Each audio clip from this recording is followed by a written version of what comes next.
want to read to you again this little note that I've kept and will keep.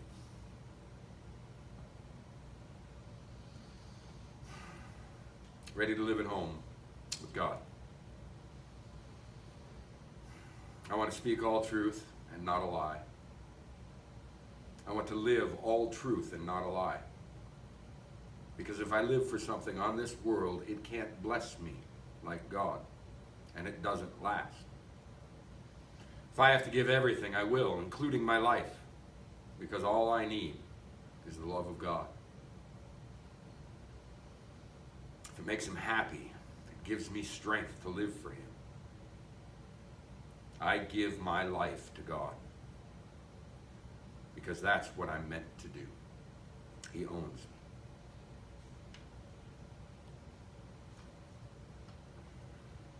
There are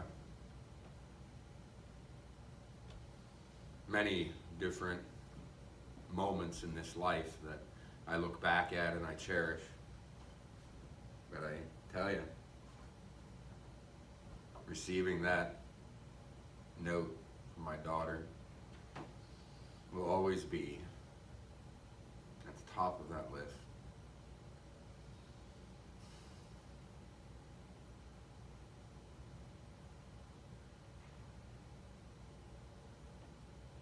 That is the hope of every believing parent on this planet.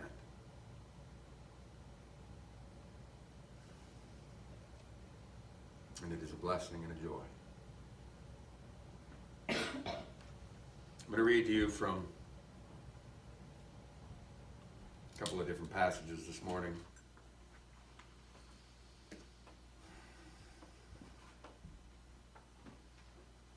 I'm going to begin with Matthew chapter 13, verses 44 to 46. The kingdom of heaven is like a treasure hidden in a field. A man found it, hid it again, and then in great joy went and sold everything he owned and bought that field. Again, the kingdom of heaven is like a merchant on the lookout for fine pearls. On finding one very valuable pearl, he went away, sold everything he owned, and bought it.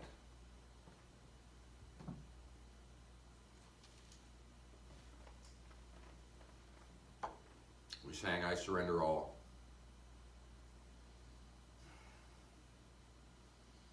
This is what merchant did. Searching for this one perfect thing. Sold everything that he had. I'm going to read to you now from a book other than the Bible. It's a book that I read this last week, and this one passage in it, this one parable, stood out to me. I'm going to share it with you.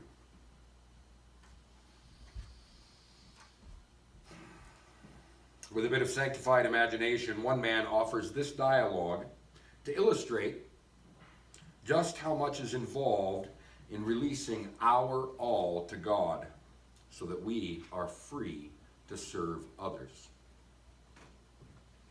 I want this pearl. How much is it? Well, the seller says it's very expensive. But how much? Well, a very large amount. Do you think I could buy it? Well, of course, everyone can buy it. But didn't you say it was very expensive? Well, yes.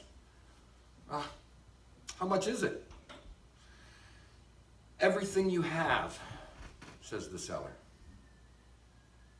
We make up our minds. All right, I'll buy it, we say. Well, what do you have? He wants to know. Let's write it down. Well, I have $10,000 in the bank. Good, $10,000. What else? Well, that's all. That's all I have. Nothing more? Well, I have a few dollars here in my pocket. How much? We start digging. Well, let's see, 30, 40, 60, 80, 100, $120. That's fine. What else do you have? Well, nothing, that's all. Where do you live?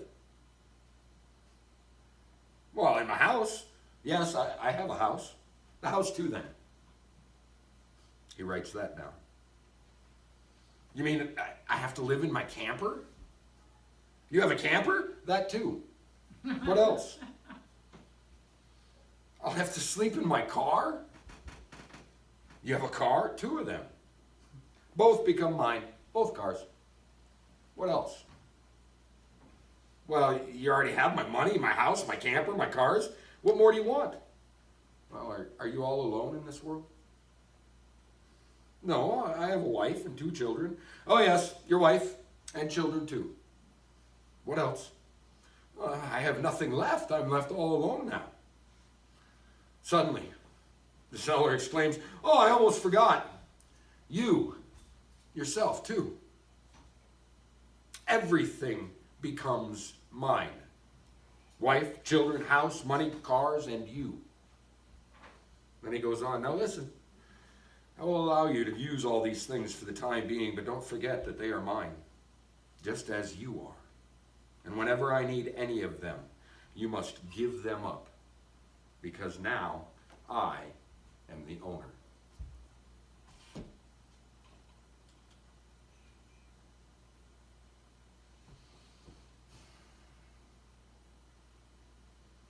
We say, I surrender all.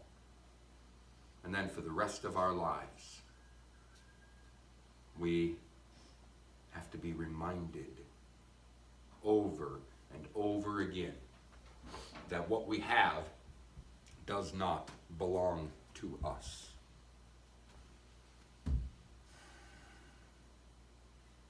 It doesn't belong to us. Why? Because we found the greatest thing of value in all of the universe and beyond. And we said, this thing is worth everything. God is worth it.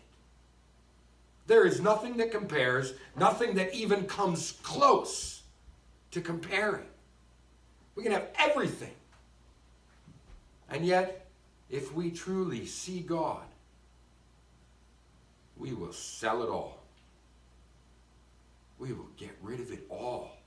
We will lay it all down at his feet. Not only because he's worth it, but because it's what he requires. We forget this part. We think that this is just, well, I'm going to give this up, but I'm going to give that up. And Jesus says, that's good. I'm very glad that you're going to give this up.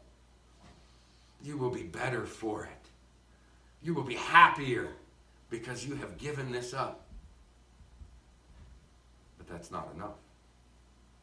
It's not it. You're not done. You have to give this up too. And this, and this, and this. Until you have laid it all on the altar.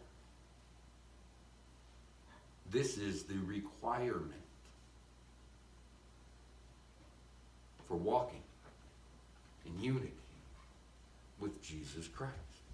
Yeah. And it is the example that he set before us himself. Jesus has never asked you to do anything that he did not do.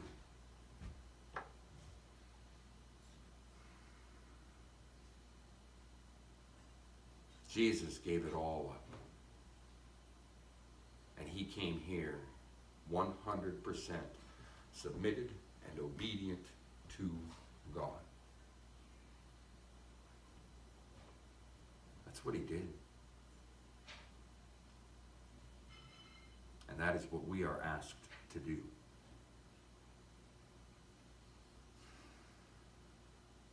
There is no percentage. We talked about that a few weeks ago, of what it is that we get to give to God. It's everything.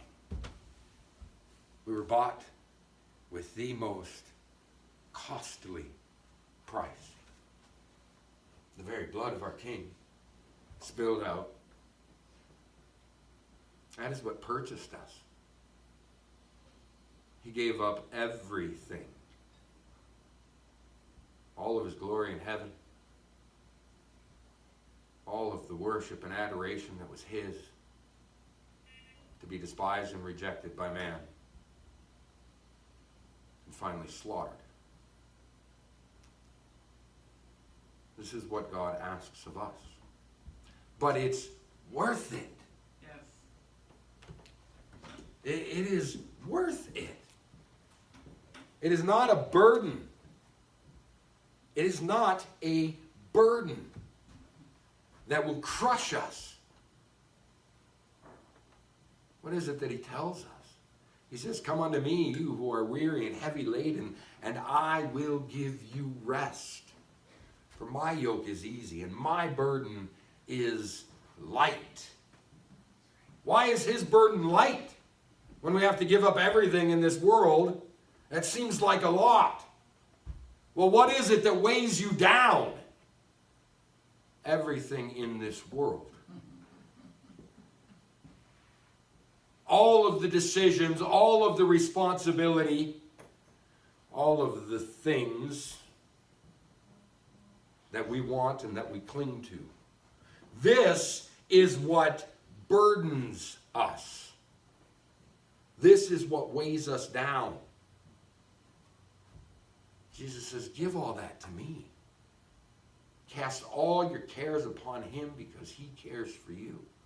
And then he says, take this one thing and bear it. Obedience. Obey me. In everything that you do, just obey. And you know what happens? The burdens vanish. Because when we are in submission to somebody else is responsible for the outcome, for the work, for the results. It is no longer our burden to bear. The results belong to God in everything. It's when we give up control that the responsibility is lifted from our shoulders. Because all we do is obey. All we do is what we're told. God says, do this, and we do it. Guess what? Now it's on God. If we don't think that it's working the way that it should, it doesn't matter. It's not on us. It's on God. We trust him when we obey him. And there is no burden in this. There's no weight that crushes you down and leaves you handicapped on the side of the road, unable to function. No. Because it all belongs to God.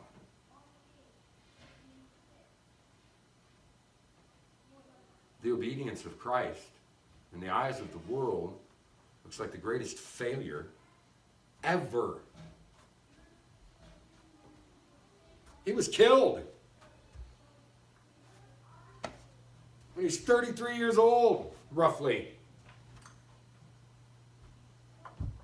The world rose up and they destroyed this upstart religious man, and it killed him.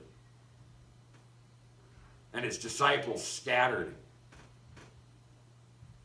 What a failure.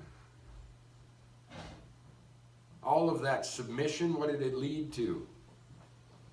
Horrible suffering and death. And yet, what is the truth? The truth is it brought victory to the entire world for all history. Amen. It brought victory then, it brings victory now. Why? Because the power of God raised him from the dead. Conquering sin, conquering death.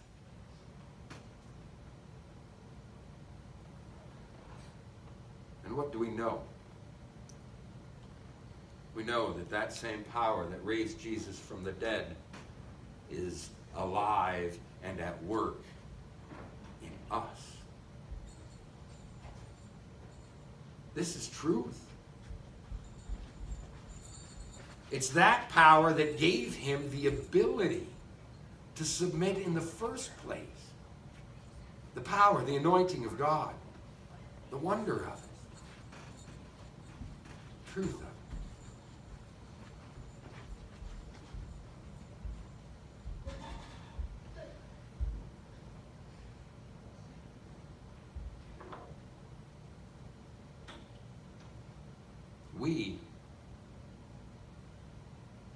We just have to figure out if he's worth it.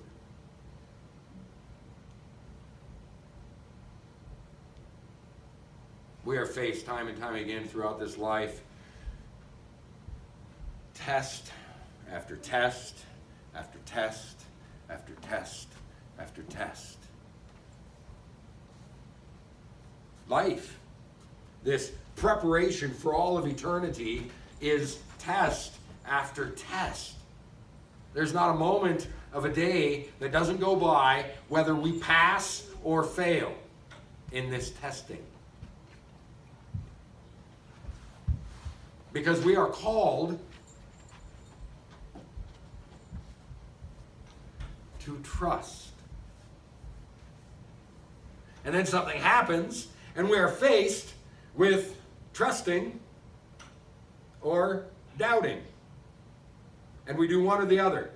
Every moment of every day. We are either doubting God or we are trusting God. That's it. One or the other.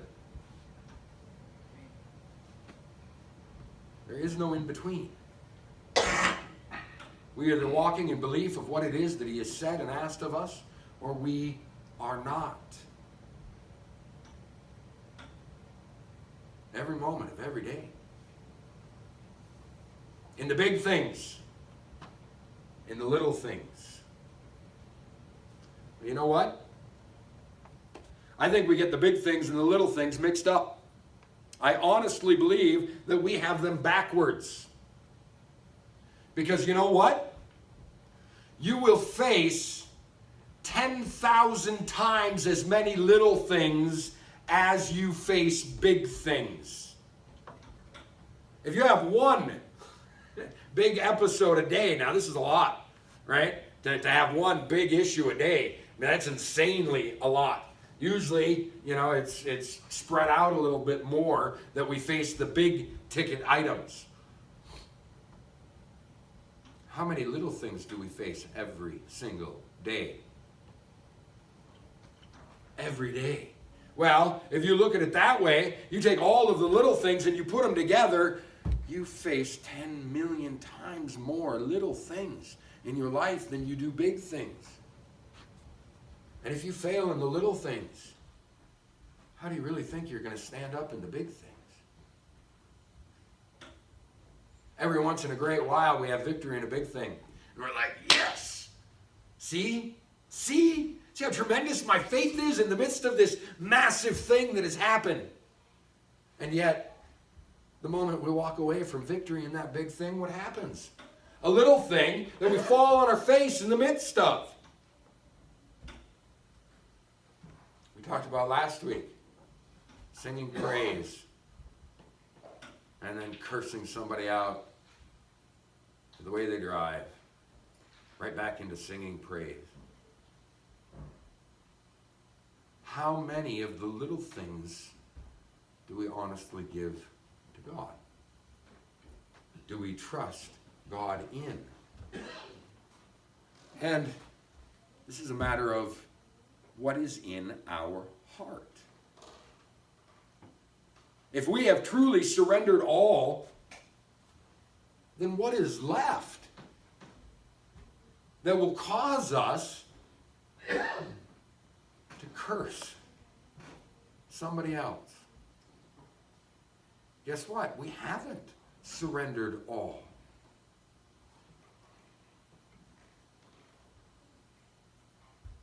You go to a service and sit down and worship and praise and be blessed by an anointed speaker and turn around and walk out the door and be filled with bitterness and anger, malice toward one another, toward the world. What have we honestly surrendered? Nothing. Because to surrender all comes down to one thing. To surrender all truly, honestly boils down to one thing. And that is control.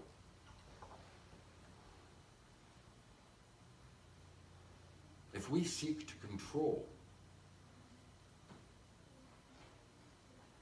then we have not surrendered.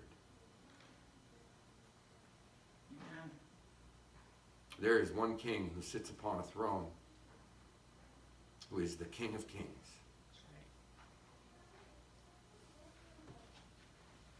And if I do not give him everything, then he is not my king. Then I am out there screaming, not my president. Except I'm saying, not my king. And I'm lying. Because I say I serve, I say I'm his, I say that I have surrendered all. I say that I'm his. And yet, I don't do what he tells me to do. I don't act how he asks me to act. I don't believe what he says to me. Then he is not my king. I am my king. Because I have decided what it is that I am going to believe. I have decided what it is that I am going to do. How I am going to live. I'm going to take the Bible and cut out of it what I don't want. And I'm going to live the parts of it that I do.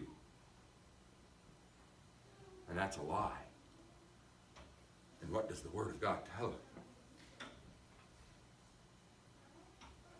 That no lie enters into the kingdom of heaven.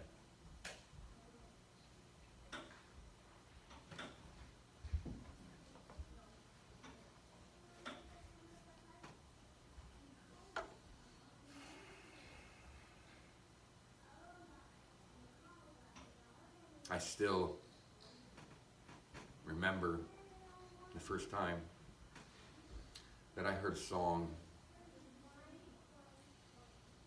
by DC Talk from the album Jesus Freaks in my early 20s. That album came out and I had my toe in the water. And they're singing away and all of a sudden they cut to a Billy Graham quote as he's speaking. Pretty sure it was Billy Graham. The single leading greatest cause of atheism in the world today is Christians.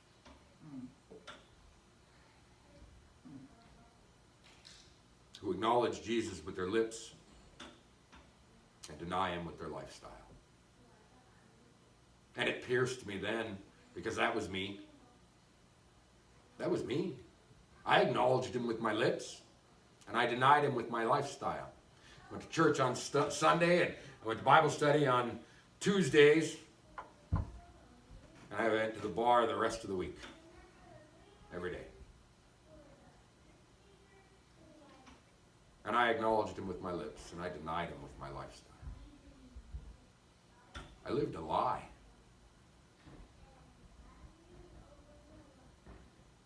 And even though that song pierced me, it didn't change me. Not then. Then, I still didn't realize that he was worth everything.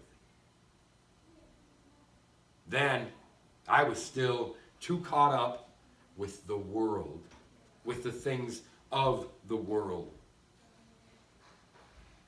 I had my toe in the water. But I was not a servant of God. In fact, I was the single leading cause of atheism in the world. And that continued as I failed test after test after test after test. Until the day that I truly gave up control. Till the day that I truly obeyed my King and did what he told me to do. And you know what he told me to do? He told me to seek him. To dive into his word. To seek him. Because I had already gone back to religion. I had already gone back to works. I had already gone back to doing all of these things that I thought were going to draw me closer to God and put me back in his good graces. I was active in my church, and I was active throughout the week, and I was no longer going to bars and all of these things. I still was the king on my throne, not having surrendered all, not having given it all. And I cried out to him in desperation, what is it that you want me to do? I don't want you to do anything. Remember this. Nothing is what he responded. I want you to do nothing except seek my face. Except know me. What I had to offer people was a lie. Was a mask based on good deeds, worldly study of the Word of God. I didn't have the truth to offer them. That unless you give him everything, you are nothing. I didn't have that truth because I hadn't given him everything.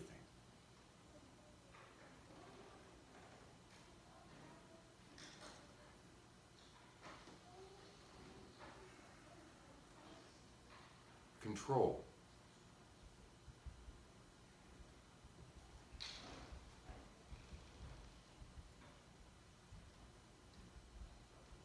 It rears its ugly head all the time.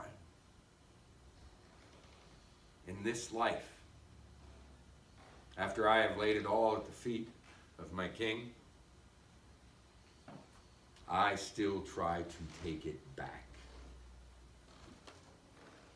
Control. This is what trips us up all the time. Our desire to control an outcome, to control a child, to control a spouse, to control our boss. That was one of my biggest. All my bosses were stupid. I was smarter.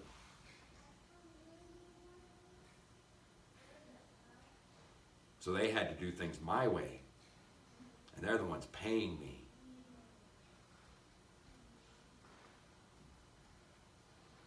Control.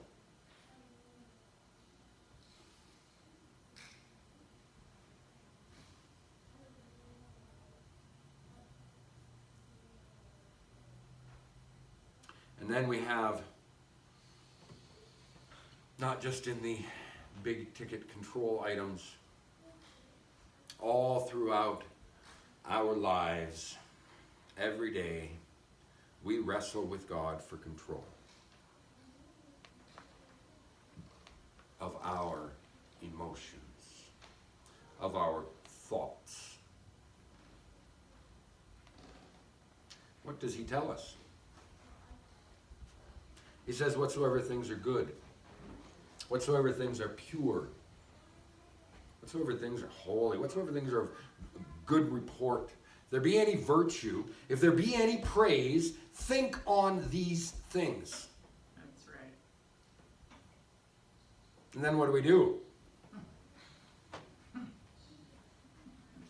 We fill our minds with garbage.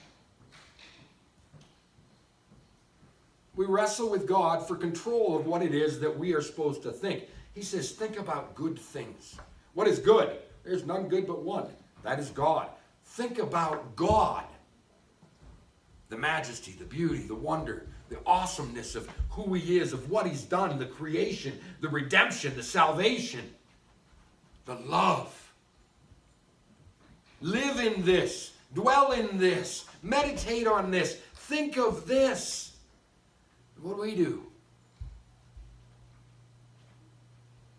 We think about the person that cut us off on the road. We think about the annoying bill collector that called us again. We think about the cousin who said something offensive. We think about the coworker that didn't do what they were supposed to do. And we are filled with bitterness and anger and resentment and pride as we dwell upon this. And then we enter into our vain imaginings where we argue with them and we smash them into the dirt with our superior wisdom and understanding. And we are bitter. And we think of the wrong that was done to us by somebody, and we dwell in that place for months, for years. We sit there and we stew in a pot of bitterness and envy because our brother got something that we didn't get. Recognition, promotion, won the lottery.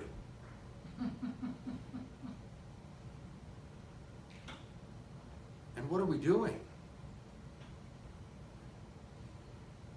We are walking in defiance of the one that we say is our king, rebelling and spreading that rebellion throughout the kingdom.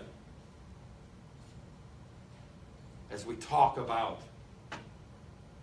our brothers and sisters, as we gossip, as we condemn,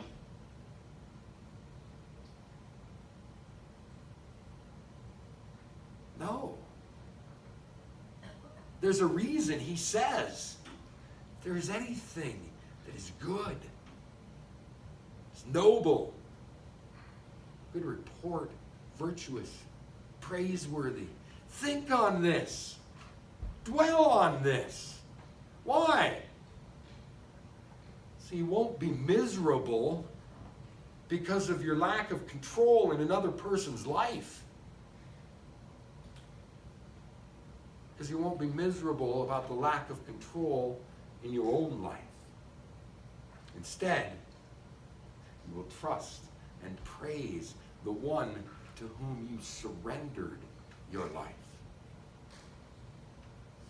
The beauty of it. The beauty of it.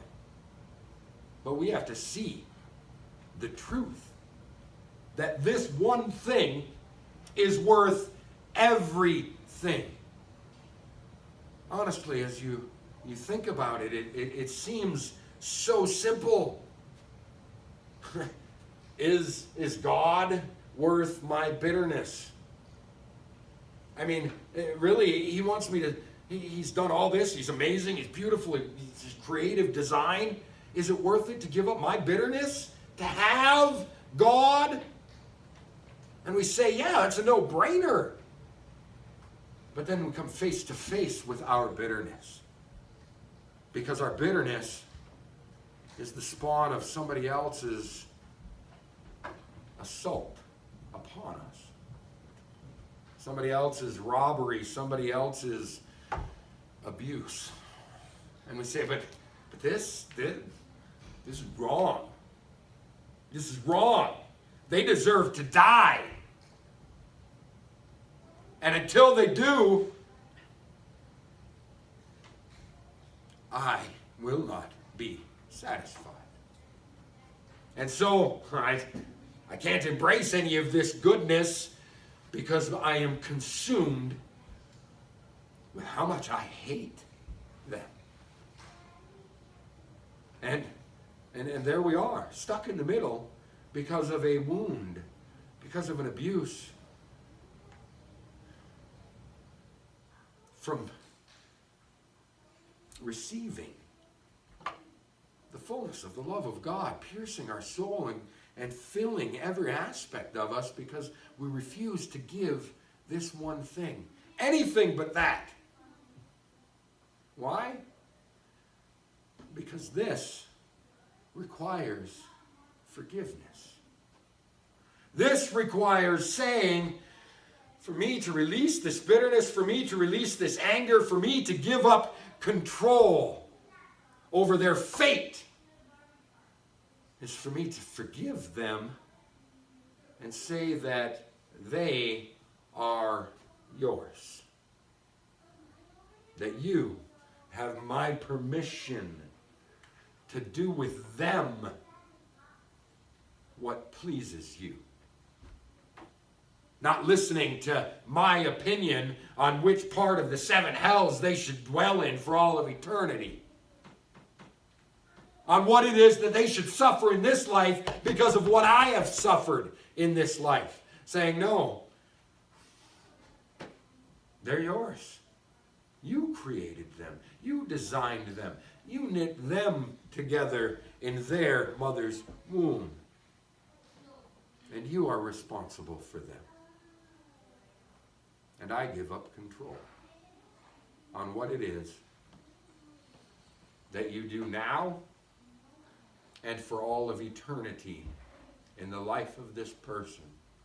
I give them to you.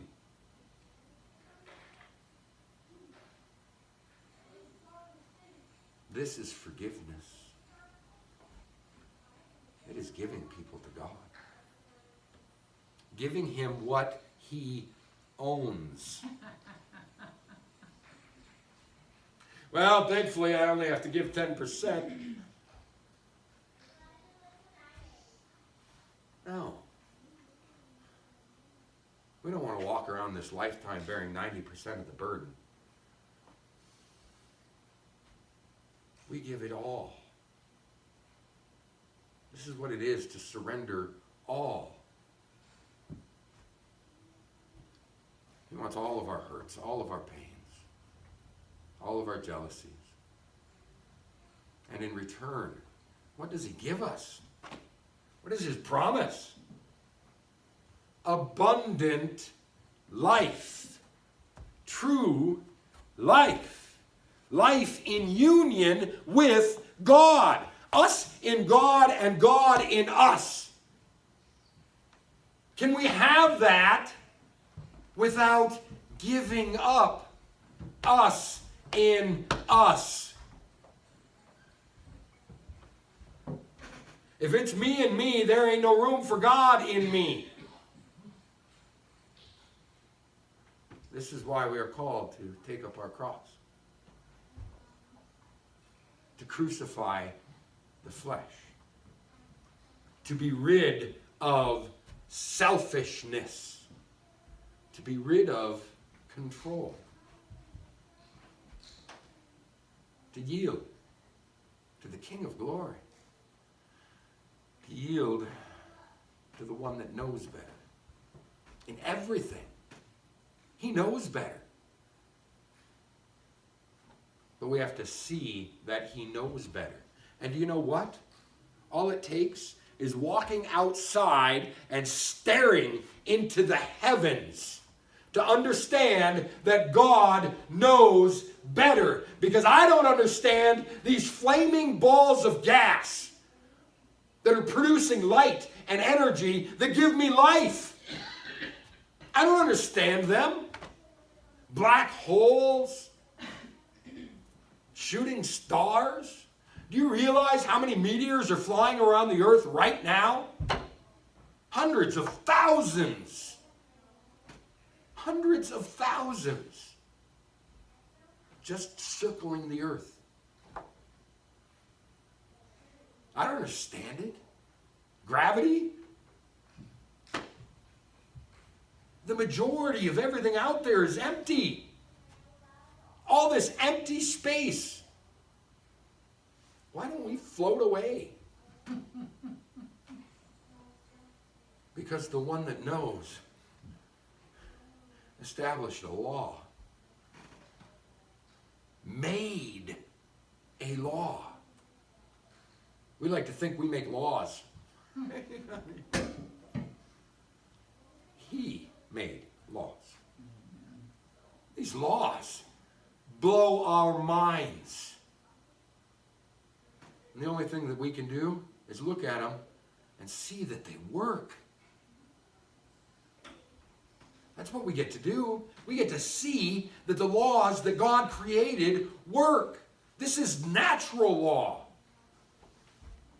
that flowed from this mind of genius. And I want to think I know better than he does.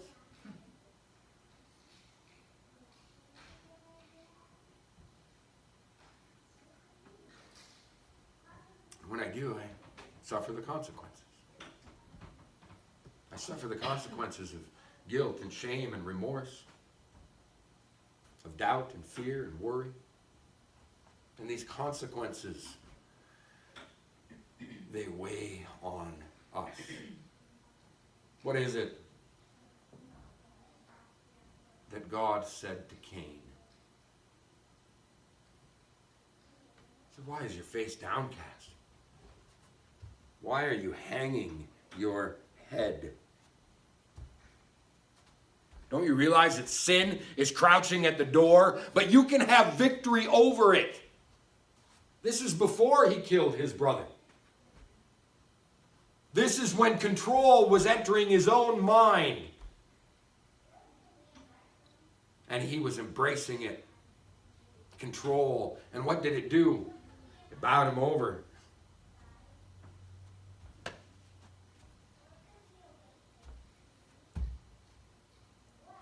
Envy, pride,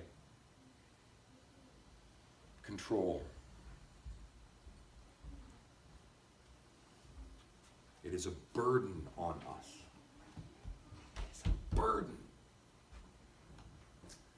God wants to free us from it. He says, look at me. Jesus. Come to me.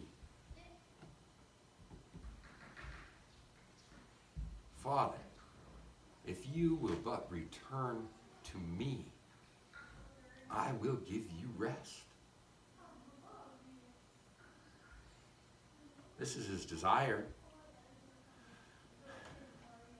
Not that we go back to church. Not that we go back to synagogue. Not that we rebuild the temple and begin sacrificing again. That we give him control. That we return to him. And we acknowledge the truth. We let the truth flow from our lips. You know better than me. This is it. This is what we confess before the Most High. I thought this. I thought this would bring me happiness. I thought this would bring me pleasure. You told me that it wouldn't. I didn't believe you. I've been miserable because I've been doing what I want.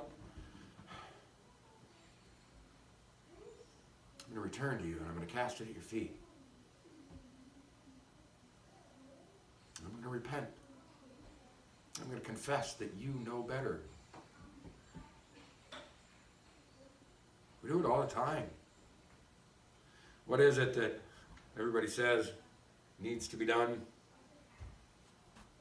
The Bible needs to be rewritten. That it is outdated and that it is not for today's world of knowledge and science. It's archaic. It's old. It's a lie. We have accomplished great things as human beings. We've flown to the moon. We literally can have a face-to-face conversation anywhere in the world if we get rid of the analog phone and get the smartphone. We can literally have a face-to-face conversation anywhere in the world. They can put a shot in our eye of these little things that go in and fix it. The things, the miracles, the discoveries that we have made. The knowledge that has insanely increased in the last 100 years. It is nothing. That's right. It is nothing.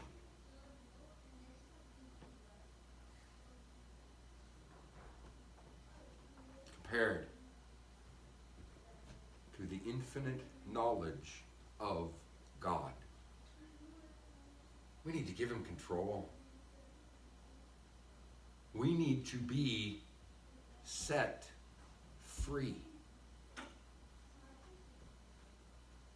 The God of this world has blinded the eyes of the unbelieving so they cannot see the glory of the gospel of Jesus Christ, who is the image of God.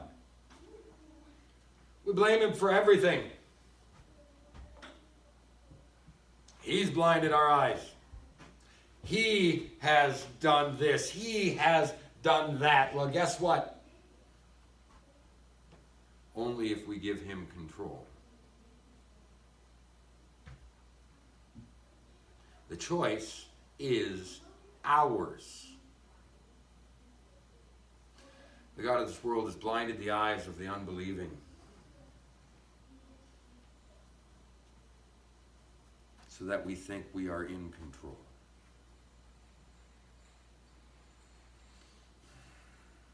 The glory of the gospel of Christ is not needed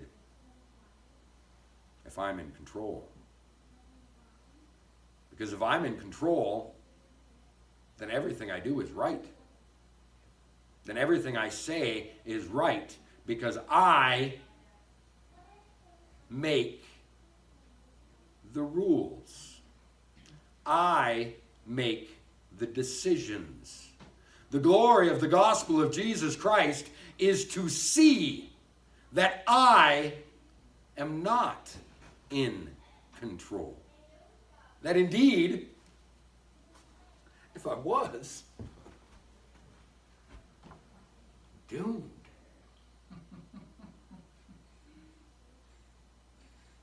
The gospel.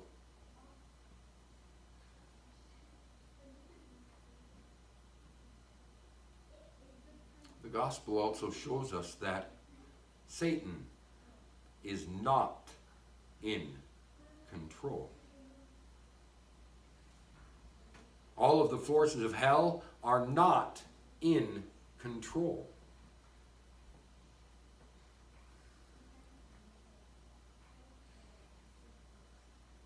Fritz is not in control.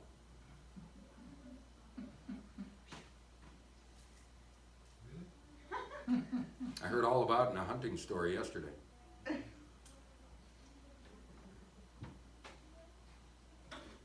two sides to every story.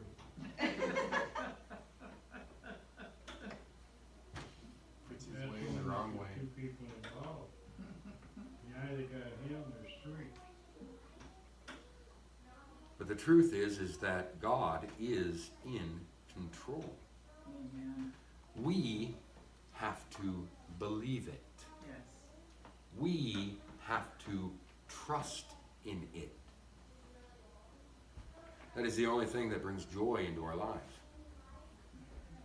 That is the only thing that brings freedom. Again, as we like to point the finger at Satan, we like to point the finger at Satan in regards to just about everything bad. But do you know what?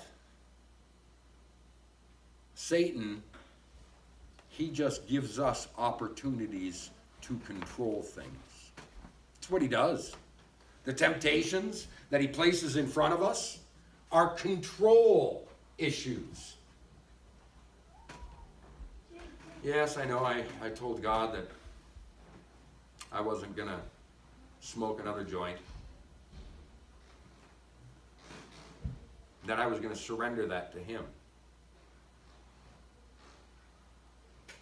And then I run into somebody that, oh, hey, you want to smoke a joint? What am I offered? I am offered control. Yeah, I'm not going to have another drink because you told me not to. And then I'm offered a drink. What do I have? I have an offer of control. I'm not going to look at another website. I'm not going to...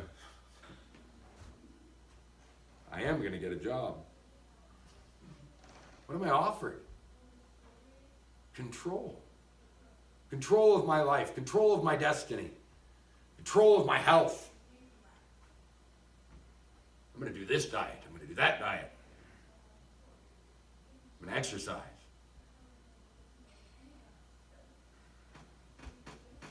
And failure, piled upon failure, piled upon failure. As we seize control, as we take back the reins, as we do not embrace what it is that God asks of us. And what does he ask of us? To seek him with our whole heart so that we can honestly find him.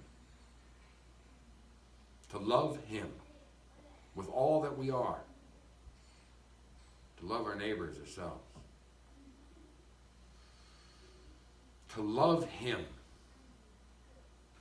And then if we love him, to do as he commands us.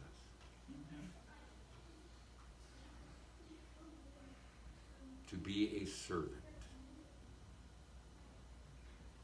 As we read in that book that I read from, Charles Swindoll, written in 81, obviously doesn't have anything valuable in it. It's almost 40 years old, right? It's almost as old as I am. The Art of Unselfish Living, Improving Your Serve. That story, what it cost to buy that pearl. Everything you have. That's what it takes. Everything. It requires dying. Do you get that? As you went through the list, everything that is there, including your own life. So that we can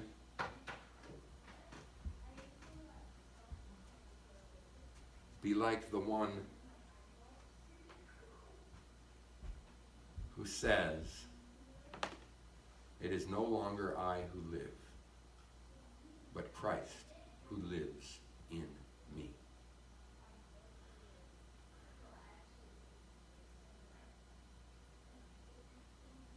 You think about that. Is Christ the one living in you? while you and all of your will and selfish desires have died. What comes out of your mouth? Is it Jesus? Is it love and affirmation and edification designed to build up the saints of God? Is it Jesus speaking the truth in love? Is it Jesus saying, I don't do anything that the Father has not told me to do? Is that your life? Because if it's not, we need to go sing that song again. I surrender all. And mean it.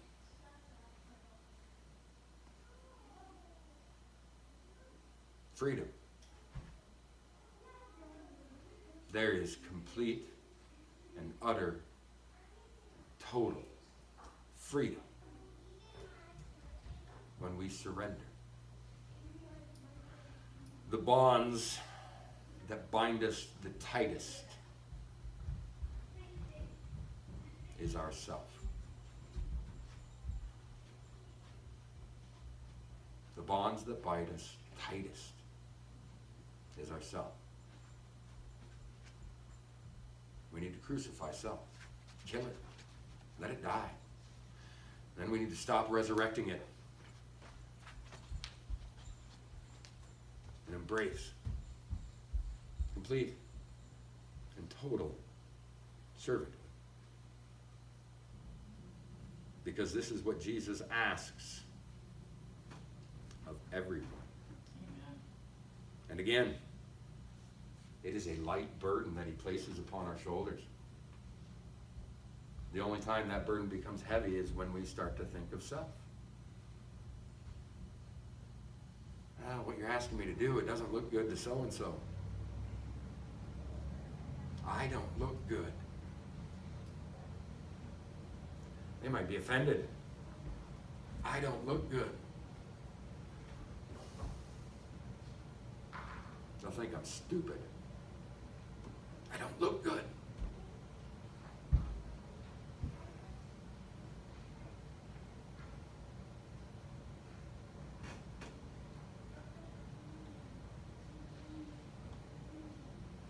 One last thought on Paul.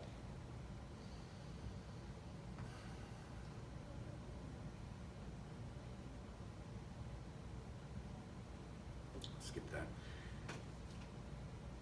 I'm going to read one last passage from Ephesians chapter 5.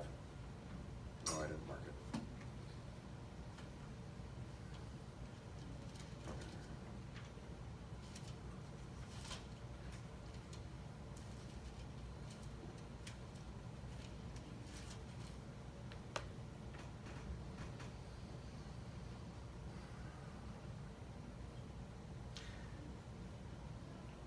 I'm going to read a longer portion than I was going to before.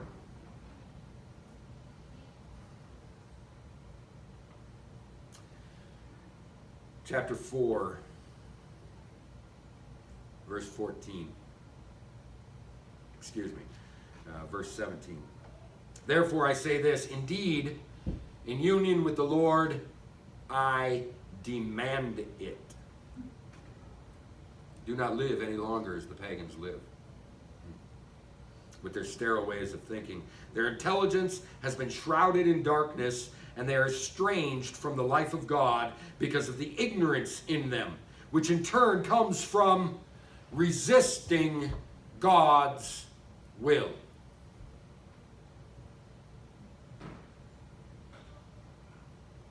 Everything that I just said in the last hour is summed up very well by Paul. I could have just read this one and walked away. Therefore I say this, indeed, in union with the Lord, I insist on it. Do not live any longer as the pagans live with their sterile ways of thinking. Their intelligence has been shrouded in darkness, and they are estranged from the life of God because of the ignorance in them, which in turn comes from resisting God's will. They have lost all feeling. So they have abandoned themselves to sensuality, practicing any kind of impurity and always greedy for more. But this is not the lesson that you learned from the Messiah.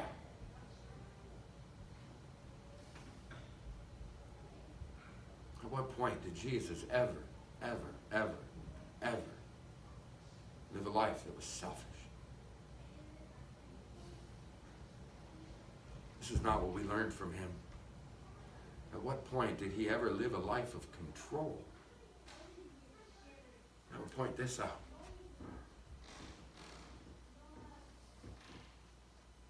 Each and every person who came to follow him, he gave them a choice. He spoke the truth into them. And then you know what? He let them do what they wanted. They could choose to serve him, or they could choose to walk away. He did not control them. The whole of the reason that we have freedom is because God wanted us to choose. To choose to reject the lies, to choose to reject our selfishness, to embrace the holiness, the purity, the wonder that flows from the throne of God, to choose to submit. He didn't control us even then. He asks that we allow it, that we give up control, that we yield it to his perfect will. When we don't, everything I just read happens. We seek all of the things of this life. We seek self. Whatever gratifies us. Gives us a moment of peace. When all that will ever give us lasting peace is submission. If you really listen to him and were instructed about him, then you learned that since what is in Yeshua is truth, then so far as your former way of life is concerned, you must strip off your old nature. Because your old nature is thoroughly rotted by its own deceptive desires. And you must let your spirits and mind keep being renewed and clothe yourselves with the new nature created to be godly, which expresses itself in righteousness and holiness that flows from the truth. Therefore, stripping off all falsehood, let everyone speak truth with his neighbor, because we are intimately related to each other as parts of a body.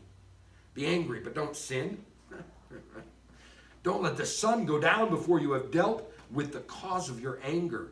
Otherwise, you leave room for the adversary, for the devil.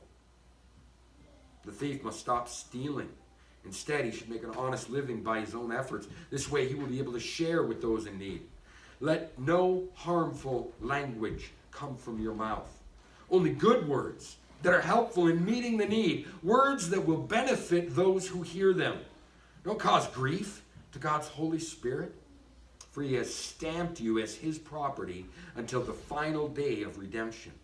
Get rid of all bitterness, all rage, all anger, all violent assertiveness and slander, along with all spitefulness.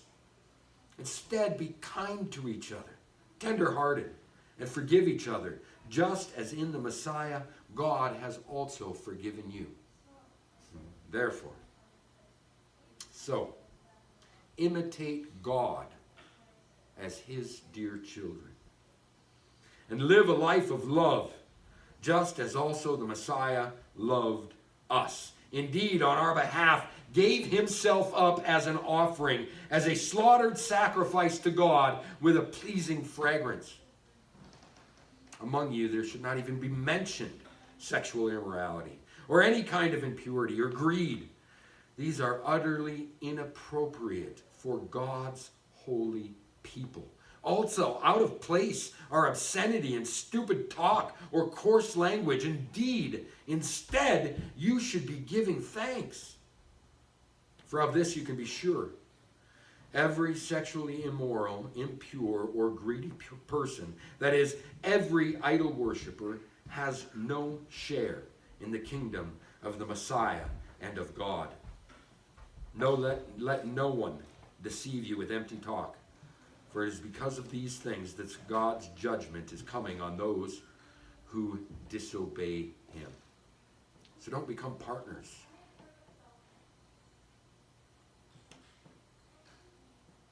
For you used to be darkness, but now, united with the Lord, you are light. Live like children of the light, for the first fruit of the light is in every kind of goodness, rightness, and truth. Determine what will please the Lord. Have nothing to do with the deeds produced by darkness, but instead expose them. For it is shameful even to speak of the things these people do in secret. But everything exposed to the light is revealed clearly for what it is, since anything revealed is a light. This is why it says, "Get up, sleeper. Arise from the dead, and the Messiah will shine in you." We give it all. Every bit of our old nature. Because our old nature is very displeasing to God. Not only that, it can't abide in him. We can't abide in it. We have to die. Christ has to be resurrected within us. The life that we live, no longer under our control. And we will have peace. And we will be free. Monica has one more song for us. I'm going to pray. Father God in heaven, you and you alone know. You are the only one that knows the fullness of truth. And you have given it to us in the body of Jesus Christ. I ask, Lord, that you open our eyes and let us believe this truth. That you are the only one worthy of control. That every attempt that we make in this life to step outside of your will and control our own destiny is doomed. Break us free from the insanity cycle and allow us to walk fully, completely united with Jesus Christ, bearing his image, imitating you, embracing everything it is that you desire, because what you desire is good. Give us freedom. Let our trust explode. Let it explode. And affect everyone that surrounds us. Let them see that you are worthy of our trust, worthy of our control, worthy of our lives, worthy of it all. In Jesus' name.